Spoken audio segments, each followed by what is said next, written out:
Good evening. I'm Dr. Fred Rouse, the Real Money Doctor, and it's currently 7 o'clock on Wednesday, May 27th. And I want to do today's daily recap of events that affect the way you get, protect, and enjoy your money, your life, and your retirement. The question for today is, are you stressed and depressed? And we'll get to that in just a couple minutes. We start every day, as we normally do, for the last month and a half, 2 months or so at least, as to what the current cases are for COVID. Right now, the current case count is 1,694,000 cases. Over 1,694,000 cases.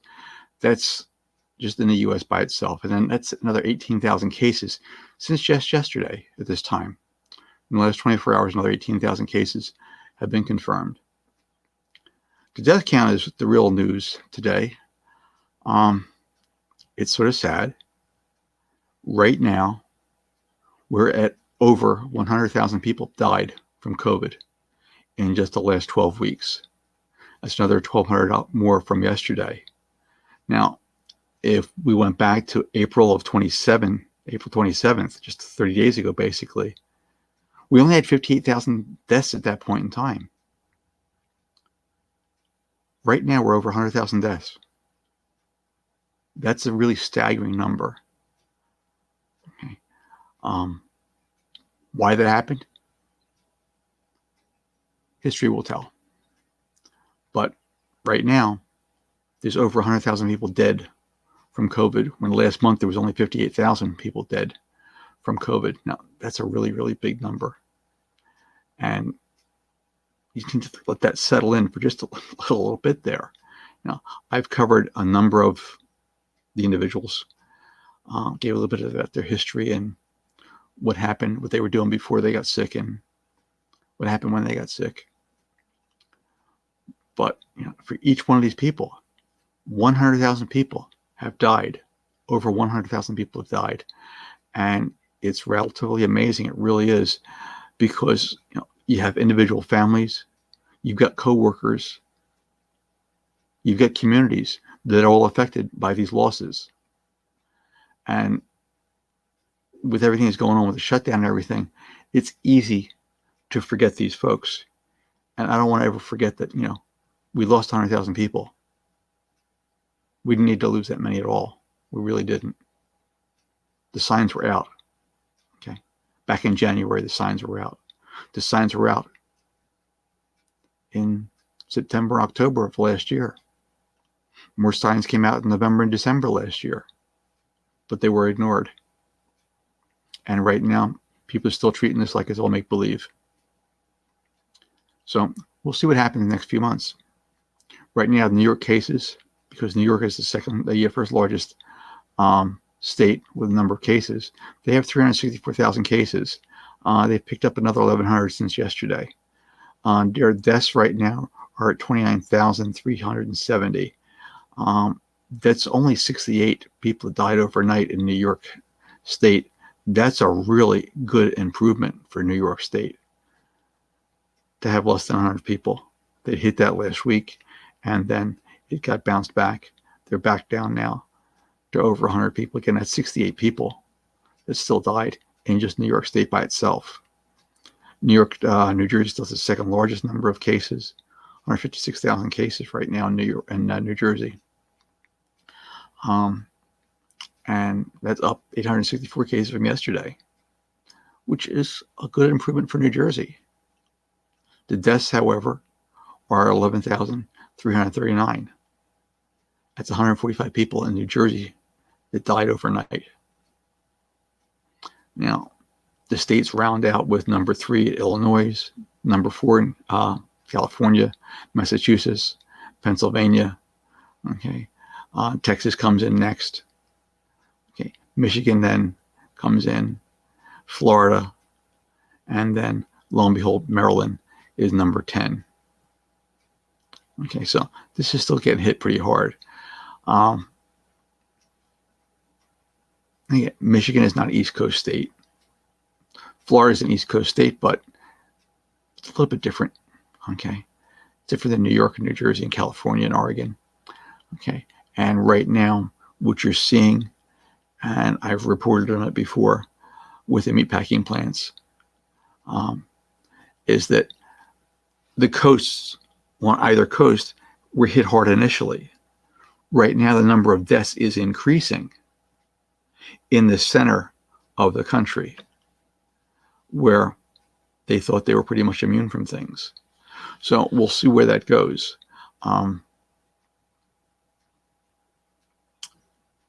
Alabama's getting hit pretty hard right now. And they're really not particularly ready for it. Their ICUs are experiencing things they've never seen before. And again, people have known about these things. It's been happening in New York for a while, and people tried to tell everybody about it, but the whole thing got poo-pooed. It's a hoax. It's this. It's the other. Okay, it's a big conspiracy. Whatever it is, you can't argue with the number of dead people, though. That's a fact. You can't argue with the number of dead people. And the cases keep rising. Okay, in all 50 states have opened to some degree. Okay, but the case is still rising. Okay, there's still no treatment, even though people keep trying different things, most of which have no scientific data to back them up. And that brings me to really today's question for the day. Are you stressed and depressed? Well, the current Census Bureau data shows that a third of Americans are showing signs of clinical anxiety and depression, okay, which is the most definitive and alarming sign yet of the psychological toll that's being extracted from this COVID pandemic. Now, when asked normally, okay, these questions are used to screen patients for mental health problems. 24% showed clinical signs and symptoms of major depressive disorders, and at least 30% showed signs of generalized anxiety disorders. Now, that finding suggests a huge jump from just before the pandemic. For example, one question about depressed mood, the percentage reporting such symptoms was double that was found in 2014 in a national survey. Now, it's not normal for this many Americans to feel depressed. It really isn't. How Americans respond to the question, okay, how often have you been bothered by feeling down or depressed or hopeless? Someone who answers several days or more than half the days would need to show signs and symptoms of a positive screen for depression. Now, in 2013, 2014, the survey reflected symptoms of over a 2-week period, while in 2020, when they did the survey, that reflected symptoms over just a 1-week period. The troubling statistics were released last week from the Census Bureau. The agency launched an emergency weekly survey of U.S. households at the end of April to measure the effects of the pandemic on employment, housing, finances, education, and health. Now, in the most recent data release, 1 million households were contacted between May 7th, and May 12th. More than 42,000 responded. Buried within that 20-minute survey, U.S. officials included 4 key questions that were taken nearly word for word, okay, from a form that doctors routinely use to screen patients for depression and anxiety. Okay, the answers provided a real-time window into the country's collective mental health after just 3 months of fear, isolation, soaring unemployment, and continuing uncertainty. Now, New York had the worst coronavirus outbreak in the country. Okay. Again, they're the hotspot. They're right now, they're number 1 with the number of people. Okay. But they rank number 12 in the terms of the adults showing signs and symptoms. Nearly half of Mississippians showed positive for anxiety and depression. Really a staggering number. By contrast, in Iowa, just over a quarter screened showed positive. Now, nearly half the adults in Mississippi showed signs of anxiety or depression. Okay, some groups have even been hit harder than others. Rates of anxiety and depression were far higher among younger adults, women, and the poor. Now, the worst scores in young adults, especially those notable, given that this virus has been more likely to kill elderly people, and it didn't have as much as an effect on the young. Okay, those results reflect, however, deepening existing trends, rising depression, stress, suicide among young adults. It's been a problem. Okay, many have been studying with no clear answers, whether it's social media or the way the generation has been raised, or just a greater willingness to talk about their problems, said Professor Maria Oquenda, professor of psychiatry at the University of Pennsylvania. What's worrying is the effect the situation is having on young adults. Okay, older Americans are more at risk for coronavirus, but less likely to report symptoms of anxiety and depression. As universities and schools look to reopen, they must take into account mental health. Okay, and this is with the president, Paul Giudaffo. Okay, he's a mental health advocacy president. Okay, there have been plenty of talk about spacing desks apart and classroom ratios, but not that much talk about mental health support.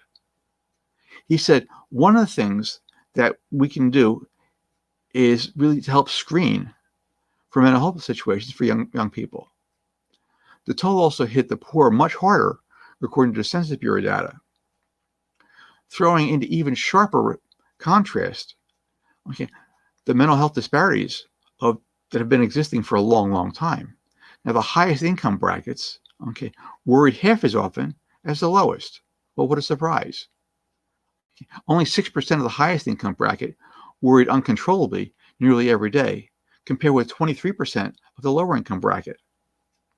Now, when asked, for example, how often they worried uncontrollably in the past week, 60% of those making $150,000 or more said they didn't struggle with it at all.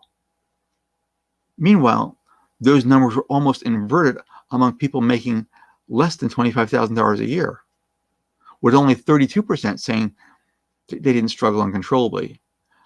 Now, 23% said they were worried uncontrollably every day. Throughout this crisis, lower income people have struggled more with unemployment, food scarcity, low wage jobs, and it didn't just allow them to work from home. That, very few people, they just don't have the financial protections and physical protections that the higher income people do. What a surprise. Now, findings by the Census Bureau echo a growing evidence of accumulating mental health harms among Americans. Okay, nearly half Americans reported coronavirus crisis is impairing their mental health, according to the Kaiser Foundation family. Okay, a poll recently released in April, a survey by American Foundations for Suicide Prevention found people are experiencing anxiety and sadness more often than before the pandemic, and are really talking about mental health much more frequently. Okay, this is an odd thing for this country where we don't talk about those things. But along with the COVID, the mental health situation is starting to create its own little crisis here for a number of people. Now, researchers have projected that without intervention, the country is poised to experience a rise in suicides, substance abuse, and overdose deaths. It's understandable given what's happening. It would be strange if you didn't feel anxious and depressed, said Oquenda. Okay. This virus is not like a hurricane or earthquake or a terrorist attack. It's not something you can see and touch, and yet there's fear everywhere. Now, the mental health questions were taken from two screening tools. One was called PHQ, the other one was called GAD. These are screening tools used by some primary care doctors to screen patients for anxiety and depression. They were sort of snuck into the census, okay, by the Emergency Coronavirus Project, okay, and its official name was the Household Pulse Survey, at the recommendations of the CDC and the Prevention for National Health Statistics. Now, everyone, okay, not everyone was screened positive on these tests was positive for clinical depression or anxiety. However, the analysis of the data showed that about half of those who screened for the PHQ test in normal times have a higher depressive disorder, okay, than the lower GAD test. Now, the Census Bureau plans to conduct a survey every week for the next 3 months or so, which could yield some really valuable data on how Americans experience this pandemic and the change. But initial results raise questions. What's the government planning on doing about the looming healthcare crisis? Okay. If they treat it like they've treated the COVID problem so far, probably not much of anything. Okay. If you haven't noticed, the initial response from COVID was just, it doesn't exist. It's going to go away magically. My guess is that they're going to try and sweep the mental health issues under the carpet just the same way until they come out so largely that you just can't deny them. Now, when such screening tools are administered by a hospital or doctor's office, clinicians are usually obligated to follow up with the patients who screen positive by conducting in-depth tests and connecting them with therapy and psychiatrists. But when asked the following things about the respondents of the survey, the Census Bureau said the CDC said in an email statement, it's not feasible, nor would it be appropriate to provide any healthcare advice to respondents on the basis of their responses. Now, mental health experts say the government has a responsibility to address the wider national scale problems that are highlighted by the survey. Even before the pandemic, healthcare in the country was severely underfunded and riddled with problems of access, disparities, insurance roadblocks, and in the wake of coronavirus pandemic, Congress appropriated trillions of dollars in emergency funds. But almost none of it has gone towards mental health problems in clinics. Now, if you measure a problem, presumably it's because you want to do something about it, said Oquendo, the former American psychiatric president of the Psychiatric Association. Doctors don't diagnose cancer, for instance, and then just send them on their way. She said, now that the government knows how widely people are suffering, the question is, what are they going to do about it?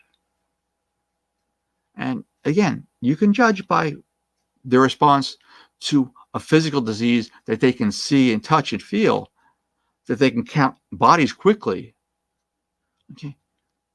Chances are they're not going to do very much about it. So that brings us to, why does any of this really matter to you? The first hit of COVID still occurring and is on the rise in a number of places. Of all the states that have opened, their economies to some degree or other, or they're going to be expanding even more, even though corona cases still continue to increase. Now, Universal, Disney are planning to reopen, as well as a number of casinos. What a surprise. As you could see from over the Memorial Day weekend, some summer lake and some beach places have already opened.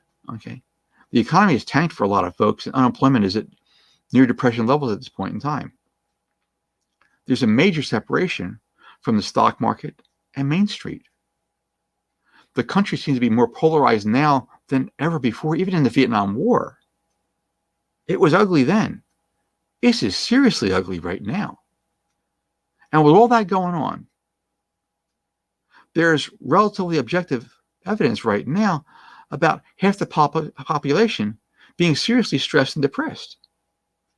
So chances are basically 1 in 3 that you know someone who's been affected by COVID in some way, shape, or form.